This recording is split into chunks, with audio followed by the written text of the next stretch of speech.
Bonjour à tous, bienvenue. Je vais vous présenter aujourd'hui une belle épreuve qu'on a fait avec le club Luchon-Bayonne. C'était le week-end dernier. Petite vidéo pour vous présenter un petit peu le parcours et ce qui a été accompli par quelques cyclistes. Je pense qu'on était à peu près 1200, 1300 à faire ce circuit-là. Certains en une journée, d'autres en 2 journées. Donc Luchon-Bayonne, qu'est-ce que c'est? C'est une rando qui part, ça porte bien son nom de Luchon, qui va jusqu'à Bayonne. Mais derrière ça, il y a un petit peu d'histoire. Je vous dis la petite photo là sur le site qui présente Luchon-Bayonne. Donc c'est la redite de la première étape de montagne qui a été faite au Tour de France en 1910. Donc ça date un peu. C'est la première fois que les coureurs franchissaient en 1910 des cols pyrénéens, et puis pas qu'un peu, parce qu'ils ont fait Luchon jusqu'à Bayonne avec 326 km. Et autant vous dire, et c'est mis dans la description là ici, qu'ils n'ont pas gravi des routes comme nous on peut gravir avec des bitumes bien lisses, bien nickel. Là, c'était plutôt mold gravel. Cette étape a eu lieu le 21 juillet 1910. 110 coureurs se sont lancés de Luchon pour parcourir cette étape, et c'est Octave Lapisse qui a gravi en tête le sommet du Pays-Ressourd des Aspins, gravi le Tourmalet en compagnie de son compatriote Gustave Garrigou, et c'est lui qui, l'on voit sur la photo ici, en train de faire franchir à pied les 500 derniers mètres du sommet du col du Tourmalet. Aujourd'hui c'est un petit peu plus large, un petit peu plus roulant, et il s'est imposé à Bayonne en 14h10.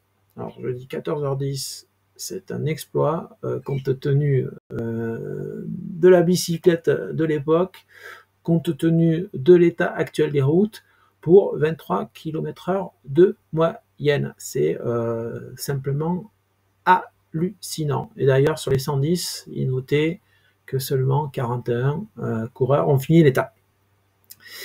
Donc, Lapisse a prononcé ces mots et qui resteront un peu derrière l'étape.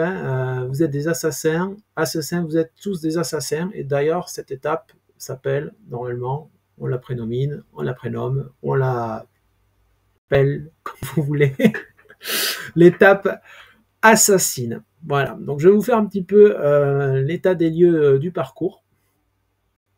C'est pas chose aisée. Le parcours. Donc, comment ça se passe? Déjà, on part de Luchon.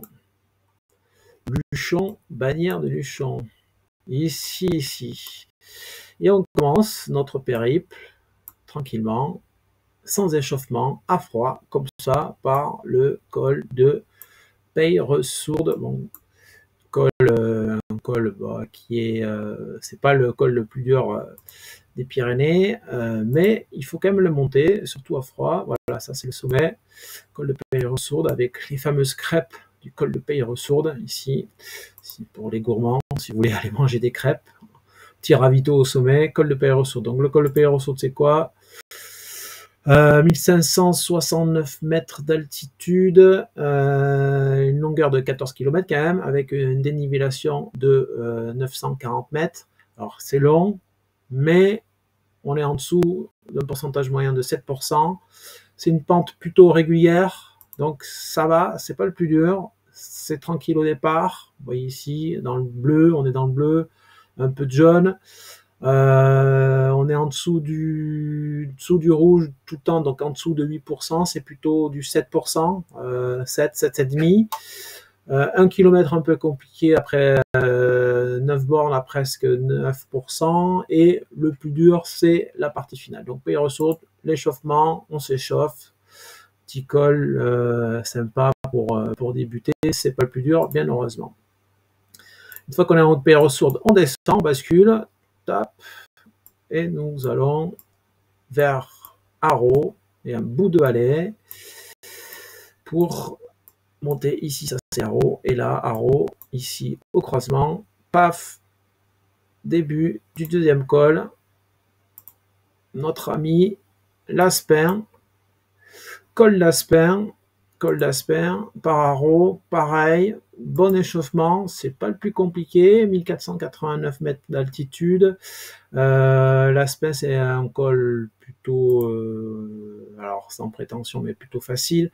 Vous voyez, il y a du vert, il y a du bleu dans les pourcentages, il y a 2 km un peu compliqués entre le 6 et le 8, 8% et 8,5%, et tout le reste, c'est plutôt aux alentours de 7%. Donc c'est un col qui est pas très dur, surtout que généralement il y a plutôt un vent portant dans ce col-là, et en plus le bitume c'est vraiment un truc billard d'autoroute, donc ça se passe assez facile. Donc l'Aspin, col d'Aspin, 12 bornes.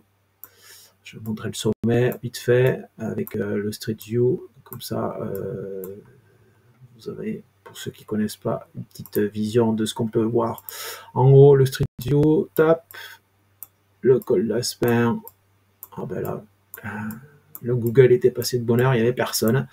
Voilà, petite vue là, ici c'est le côté vers Haro, belle vue, et d'autre côté, on bascule, tape ici, vers Payolle, c'est par là, et par ici, là-bas, sur la gauche, c'est le Tourmalet qui sera le prochain col. Donc, prochain col qui se prend par Sainte-Marie-de-Campan, après une petite descente, là ici vous voyez sur la carte, lac de Payolle, descente, Sainte-Marie-de-Campan, on bifurque à gauche, et paf, directement le Tourmalet, 18 bornes, Sainte-Marie-de-Campan, là c'est le pied de la montée, on va ici, tape, col du Tourmalet, là une petite fontaine pour ceux qui ne connaissent pas, pour se ravitailler avant de monter, et c'est le pied du col du Tourmalet. Col du Tourmalet, alors ça c'est une autre histoire, parce que c'est long, c'est haut, et c'est pentu, 2115 mètres d'altitude, c'est là où on commence à partir de 1008-1009 sentir les effets d'altitude. Quelques kilomètres d'abord assez facile jusqu'à Grippe, de mémoire ça s'appelle le Don du Patelin, entre 5 et 7%, et après, vous voyez, on est tout le temps dans le rouge, c'est-à-dire qu'on est entre 8 et 10% de moyenne sur la pente, c'est régulier, c'est dur. Un petit coup dans le rouge, plus que rouge, puisque c'est du noir, ça c'est au niveau de la Mongie, vers la Mongie, les paravalanches à l'entrée de la Mongie, ben là, hop, un petit coup pour bien se fatiguer à mi-pente, et après ça continue, on continue dans le rouge jusqu'au sommet, pour finir sur un petit peu plus facile, mais avec les effets d'altitude, on n'a pas l'impression que c'est plus facile. Donc le Tourmalet, ça se respecte, ça fait 18 bornes, on y va piano, parce qu'il y a quelques kilomètres à faire sur cette étape de Luchon-Bayonne, donc col du Tourmalet, à prendre tranquillement, sinon, ben, Bayonne, tu vois pas Bayonne, hein, si tu termines de l'autre côté à Lucin-Sauveur, je vous montrerai le sommet du Tourmalet, ça c'est la Mongie,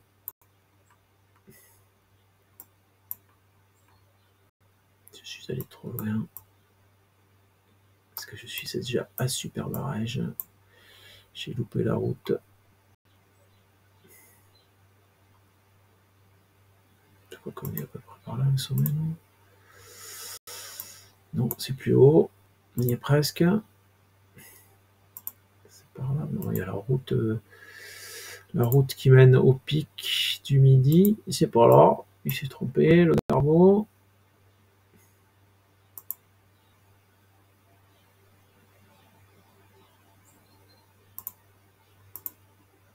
Ah, c'est là. J'en étais pas loin. Col du Tourmalet, ici, avec la statue, célèbre statue, Tourmalet, 2115 mètres d'altitude, belle vue. Bon, il y a toujours du monde, ça c'est sûr. C'est un col mythique. Ça attire les foules. Après ça, paf, grande descente. Là, on est ici, là, sur le profil. On a fait quoi? On a fait 77 km de vélo et déjà 3000 de D+. Bon, ben, ça va, hein, l'échauffement est terminé. On a fait le Tourmalet. On descend, on fait la vallée. On descend. Pour normalement arriver à Argelès, dans le coin ici, c'est à peu près Argelès. On doit y être par là. Ou d'habitude, à Argelès, eh bien, on prend la première route à gauche, Ici, dans ce secteur, on monte le col du Soulor, enchaîné par le col d'Aubisque, mais malheureusement, cette année, patatras, le col du Soulor fermé, des éboulements vers ici, là. Donc on a dû changer la trace, et cette année, nous prenons le col de Spandel. Alors, on n'y gagne pas forcément en change. Alors, au niveau esthétique, oui, parce que c'est un très joli col, typique des Pyrénées. Mais c'est un col qui n'est pas du tout roulant comme peut l'être le Soulor. Je vous montre le profil, le col de Spandel, 1380 mètres d'altitude, et vous voyez, c'est bleu, c'est vert, c'est rouge, c'est jaune. C'est un col où on ne trouve jamais son rythme, c'est hyper dur à trouver son coup de pédale. Donc ce qui rend cette ascension plutôt difficile. Même si l'altitude est pas énorme, ça fait que ce col-là est vraiment pas du tout facile. Vous voyez le revêtement. Alors là, je suis côté descente. Je suis un peu. Non, je suis pas encore. Non, je suis pas encore en haut. Vous voyez, le revêtement est pas top. Vraiment, ça rend pas. C'est un col très joli, mais pas facile à manœuvrer. Ici, je crois que c'est le sommet. Ouais, c'est le sommet ici. Voilà. Le sommet, vous voyez, petite route, le grain de route pas top. Donc voilà. L'autre côté, descente un peu tortueuse. Vous voyez les virages, tac tac en épingle. Petite route aussi, il faut faire attention. Pas de prise de risque. Col de Spandel, après on descend. Et on arrive dans la vallée pour rejoindre. Et bien, on continue la vallée, on va passer jusqu'à Oloron, Sainte-Marie, pour récupérer après la Nambarétous. Moléon, on n'y passe pas, on reste à côté pour récupérer en fait le dernier col de la journée, qui est le col d'Oskish. Col d'Oskish, petit col, 500 mètres d'altitude. Alors petit col par rapport à ce qu'on a fait avant, mais ça reste quand même une ascension à faire, avec quand même des kilomètres à 7, 8, 7%, et après quelques kilomètres au compteur, ça fait toujours mal aux pattes, parce que là on aura exactement 240 bornes. 240 bornes, ben, c'est pas rien, et puis en plus on aura déjà, je sais plus combien, mais facile, 5000 passés de D+. On aura, si ça peut bien marcher, ouais, plus de 5000, là, ça déconne un peu, 5000 de passer en D+. Donc le col de Skish, on ne prend pas à la légère, il faut le passer, c'est sympa. Mais disons, une fois qu'on est en haut du col de Skish, on aura fait le plus dur. Ça sent l'océan, ça sent l'arrivée à Bayonne. Là, ben, c'est découvert quand ils sont passés. Ah non, c'est bon. On est sur le sommet, il y a le restaurant un petit peu plus bas. On est sur, on va dire, il y a un petit faux plat sur quelques mètres en haut d'Oskish. Une fois qu'on a fait ça, ben c'est pas fini, parce que on regarde le profil, on se dit ouais, c'est tout plat. Non, c'est pas tout plat, parce qu'il y a des bosses jusqu'à Briscousse ici. Là, Briscousse, c'est au niveau du croisement de l'A64, là, de l'autoroute. Donc si je fais la sélection, vous allez voir, il doit rester 50 bornes jusqu'à Briscousse, avec pas loin de 1000 mètres de D+, je pense, même peut-être un peu plus. On est à l'autoroute quasi. Hop. Ah non, c'est moins. Je pensais que c'était plus. C'est 60 bornes avec 600. Mais par contre, si je prends l'Oskish, ouais, c'est ça. C'est avec le col d'Oskish, ça nous fait un petit 70 bornes avec quasiment 1000 de D+. C'est pas donné. Surtout quand on s'est tapé déjà 200 bornes. Ouais, c'est ça. Presque 1000 de D+, avec l'Oskish. Donc, ouais, c'était ça que j'avais en tête.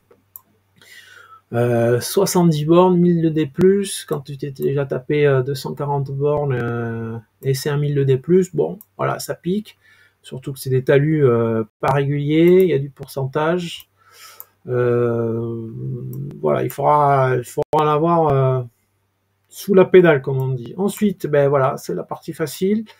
Bon, il n'y a pas grand chose comme partie facile, mais pour apprécier l'arrivée. Tu déroules, tu passes le long de la Dour, ici, profiter un peu de plat. Il n'y en aura pas eu beaucoup, ça c'est la Dour. Pour une nouveauté cette année, une arrivée, une belle arrivée, puisqu'on arrive juste à Jean Daugé, au niveau de l'Aviron Bayonnais. C'est juste après, c'est le virage après. Ah, il veut pas prendre Studio, il veut pas me prendre. Voilà. Bon, là, il y avait encore les grues parce qu'il y avait des travaux. Le stade Jean Daugé, arrivé au stade Jean Daugé pour ce Luchon-Bayonne. Luchon-Bayonne qui nous fait donc une belle rando avec 312 km, 5800 de D+, selon ce navigateur planificateur. Bon, généralement, il y a un peu plus de 6000. Donc, une belle épreuve. On est parti pour 12h30 de vélo pour les plus rapides. Et certains finiront dans la nuit, et d'autres ont fait le choix de le faire en 2 jours. Voilà pour la présentation de cette belle randonnée organisée par l'Aviron Bayonnais, les amis de l'Aviron Bayonnais Cyclo de Bayonne, qui a lieu tous les 2 ans. Un truc à faire parce que c'est vraiment super sympa.